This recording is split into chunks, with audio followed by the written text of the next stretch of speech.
Hello বন্ধুরা, কেমন আছো সবাই? আশা করছি তোমরা সবাই অনেক অনেক ভালো আছো। আমরা অনেক ভালো আছি। আমার চ্যানেলের আর একটা নতুন ভিডিওতে তোমাদের সবাইকে জানাই অনেক অনেক স্বাগত। তো দেখো, সকাল সকাল কিন্তু এই ঘরের বিছানাটা ঠিক করতে এলাম, কারণ এই ঘরে এই যে দেখো, খাটের উপরে অনেক জিনিসপত্র রয়েছে। সেদিন বাড়িতে কারেন্টের কাজ হচ্ছে বললাম না, ইনভার্টার বসানোর দিন অনেক কাজকর্ম হয়েছে, এই পাশে জিনিসপত্র সরানো হয়েছে। তো সেগুলো ওই যে খাটের পরে তুলে তুলে রেখে দিয়েছিলাম। তারপরে 4টে চেয়ার আনা হয়েছে নতুন, সেগুলো রাখারও জায়গা ছিল না, তো ওই জন্য খাটের উপরে তুলে রেখে দিয়েছিলাম। তো এখন আবার দেখো সব কিছু নামিয়ে নিয়েছি। তো হাতল দেওয়া চেয়ারগুলো না প্রথমে ঘরের ভেতরে রেখেছিলাম, তো দেখলাম ঘরের ভেতরে জায়গায় হচ্ছে না, ওই জন্য হাতল দেওয়া চেয়ারগুলো এই ঘরে রাখবো, আর যেগুলোতে হাতল নেই সেগুলো ঘরের ভেতরে রাখবো। আর খাটের উপরটা এখন পরিষ্কার করে নিচ্ছি, অনেক জিনিসপত্র রয়েছে, জামাকাপড়, হুড়, খেলনা টেলনা সব কিছু রয়েছে খাটের উপরে। সেগুলোই এখন সরিয়ে দিয়ে বিছানার চাদরটা তুলে দেবো, কেননা সেদিনকে যে কাজ হয়েছে ধুলোবালি পড়েছে, তারপরে এই ঘরের খাটে আর শোয়া হয়নি। আমি এমনি পরিষ্কার করে রেখেছিলাম, আবার নোংরা হয়ে গেছিলো, 2 দিন করে কাজ করেছে। তো এখন এই জন্য চাদরটা একেবারে তুলে নিয়ে ভালো করে বিছানাটা ঝেড়ে নেবো। তো একপাশে মাদুর পাতা আছে আর একপাশে প্লাস্টিক পাতা রয়েছে, ওই জন্য কোনো অসুবিধা হয় না। তোষকটাতে তো আর ধুলোবালি লাগে না, ওই প্লাস্টিকের ওপরে মাদুরের ওপরে যা ধুলো লাগে। আর ওই আগে না এই খাটটায় গলুরা থাকতো, এখন তো কেউ থাকে না, ওই জন্য ওই একপাশে জিনিসপত্র রেখে দিয়েছি। ঘরে যেহেতু রাখার জায়গা নেই, ওই জন্য আর একপাশে আমরা ওই দিনের বেলার দিকে থাকি, আর কেউ আসলে তখন আমার বর এই খাটটায় শুয়ে, আর নাইলে এটা এমনিই পড়ে থাকে। ওই দিনের বেলায় আমরা একটু ইউজ করি, আর সন্ধ্যের দিকে হয়তো 2-1 সময় রিহুকে পড়তে বসে। দেখো এখন এই চাদরটা পেতে নেব, নিয়ে তারপরে কিন্তু অন্য কাজ করব। আর ওদিকে কিন্তু রান্নাবান্নাও করতে হবে, সেগুলো কিন্তু কিচ্ছু হয়নি। আর হাতটায় এত ব্যথা না, তাড়াহুড়ো করে কোনো কাজও করতে পারছি না, প্রচণ্ড ব্যথা হয়েছে হাতটায়। জানি না কেন, ওই হাতে একবার মচকা লেগেছিলো, সেখান থেকেই মানে এরকম ব্যথা হয়। মনে হয় সেই মচকার ব্যথাটাই আবার নতুন করে শুরু হয়েছে। তো এই যে চাদরটা ভালো করে তুলে নিচ্ছি, একটা নতুন চাদর ছিল, তো ওই জন্য সিলগুলোও কিন্তু আমি তুলে নিলাম, নিয়ে এখন কিন্তু এই যে পেতে দিচ্ছি। আর এই ঘরে সবসময় 2টো বালিশ আর একটা কম্বল থাকে, নাহলে কাঁথা থাকে। তো ওই বড় আগে যেদিন শুয়েছিল, মা এসেছিলো পরে, সেদিনকে কম্বল নিয়ে শুয়েছিল, ওই জন্য তারপরে আর কম্বলটা ওই ঘরে নিয়ে এই ঘরেই থাকে। আর ওই ঘরে খাটের উপরে যত কম জিনিস থাকবে ততই ভালো, বেশি জিনিস রাখলে ভিড়ভাট্টা হয়ে যায় জিনিসপত্রের। তো এই ঘরেই রেখে দিই বেশিরভাগ জিনিস। কাঁথা টাথাগুলো আজকে তো 2টো কাঁথা ধুয়ে দিয়েছি। কাঁথা ধোয়ার পরে না হাতটা এত ব্যথা করছে, আর কি বলবো, কাজ করতে কষ্ট হচ্ছে, কিন্তু কি করব, কষ্ট হলেও কাজ তো করতেই হবে। তো বাচ্চা এখন 3:30, ওই ঘর এই ঘর সব পরিষ্কার করলাম। আর ওই ঘরে বিছানাটা যখন পরিষ্কার করেছিলাম তখন ভিডিও বানিয়েছি, তারপরে ভিডিও বানানো হয়নি। এই ঘরে তো সারা ঘরে মুড়ি ছড়িয়েছিল, রিহু কালকে রাতে মুড়ি খেয়েছিল, সারা ঘরে ছড়িয়েছিল, সেই সব একটা একটা করে ঝাঁট দিয়ে দিয়ে পরিষ্কার করলাম সব।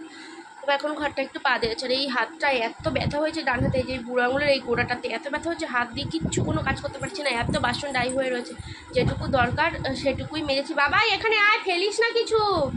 তো রিহু ওই যে ওর বাবার ওষুধ ছিল এখানে, ওষুধের বোতলটা বের করে নিয়ে বক্সটা ফেলে দিল, এত দুষ্টুমি করছে। এটা তোমার না, এটা পাপার, রেখে দাও, তুমি পরে খাবে, এখানে বসো, তোমার ওষুধ আছে পরে খাবে। আর এই যে দেখো, রিহুবাবুর ঘুম হয়ে গেছে আর এখন উঠে পড়েছে। আর এই হাতে ফোনটা ধরতে এই হাতটাও ব্যথা হয়ে যাচ্ছে, কি আর বলবো, হাতটা ব্যথা হয়ে যাচ্ছে।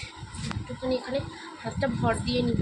আর মানে কাঁথা ছিল 2টো, রিহু ভিজিয়েছিল, সেই 2টো কাঁথা মানে ধুয়ে যেই চিপেছি, আর তারপর থেকে হাতটা নাড়াতেই পারছি না, এত পরিমাণে ব্যথা হচ্ছে। আগে তো টুকটুক করে কাজ করছিলাম আস্তে আস্তে, ওই 2টো কাঁথা ধোয়ার পর থেকে আর কোনো কাজই আমার হলো না। কী আর করা যাবে, এখন রান্না বসানো রয়েছে। সকালে তো ভাত, আলু সেদ্ধ, ডিম সেদ্ধ আর মাছ ভাজা এইসব করেছিলাম সকালবেলা, ওই দিয়ে কোনো মতনে খেয়ে নিয়েছি। নিয়ে ঘরটার পরিষ্কার করলাম, করে এখন দুপুরবেলা আর রান্না করবো, সবজিও কাটতে পারছি না, ধরতেই পারছি না কিছু সবজি। তারপরে তাও কোনো রকমে আস্তে আস্তে করে কাটলাম, পটলের শাক দিয়ে, আর মাছ ভাজা করেছিলাম সকালে, সে 3 পিস ভাজা মাছ রয়েছে, ওইটা দিয়ে এখন তরকারি করবো। তো আলুটা ভেজে নুন হলুদ দিয়ে ভেজে একেবারে রাঁধুনি ফোড়ন দিয়েই বসিয়ে দিয়েছি, তাহলে বারবার করে দুবার করে হবে না। আর ভাতের হাঁড়িটা এখন আবার দুপুরে ভাত করলাম, একেবারে দুপুরে আর রাতের ভাত করে নিলাম। তো ওই ভাতের হাঁড়িটা যে আমি উপর দিয়েছি কত কষ্টে, সে আর কি বলবো, ধরতেই পারছিলাম না, বা হাতে প্রেশার দিয়ে তার হাত দিয়ে কোনো মতন একটু ছুঁয়ে রেখে আমি ভাতটা উপর দিলাম। প্রচণ্ড আজকে মানে অসুবিধা হয়েছে। শুধু এই বুড়ো আঙুলের গোড়াটাতেই ব্যথা, এই দিকের আঙুলগুলো ঠিক আছে, এদিকের আঙুলগুলো কোনো প্রবলেম নেই। আর এই আঙুলটা তো বলতে সব কাজেই লাগে, বুড়ো আঙুলটা, সে তো সবাই জানে।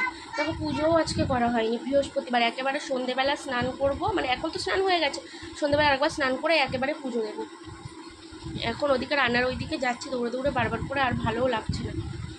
তো চলো তোমাদেরকে দেখিয়ে দিই তরকারিটা কত দূর হলো।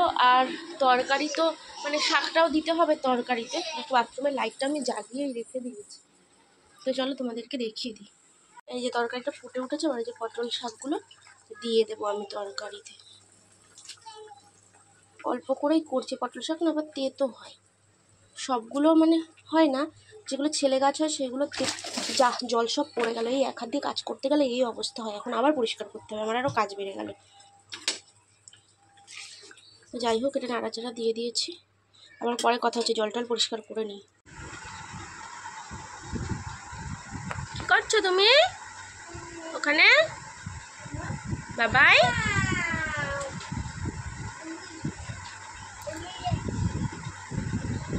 পাপা কি করছো? তুমি একটু ম্যাও ডাকো তো, একটু কু করো, কু কু কোকিল পাখি ডাকো, একটু করে কান্না করো, করে কান্না করো। এই যে আমার দিকে তাকাও, একটু একটু করে কান্না করো। ওরকম করে কান্না করতে হয়। আচ্ছা এবার বলো তো মা, বলো মা। পাপা, দাদু, দিদি, মাসি, দাদা। ওটা ওটা কি আমি জানি না। তারপরে বলো তো, বলো হাওয়া, গাড়ি,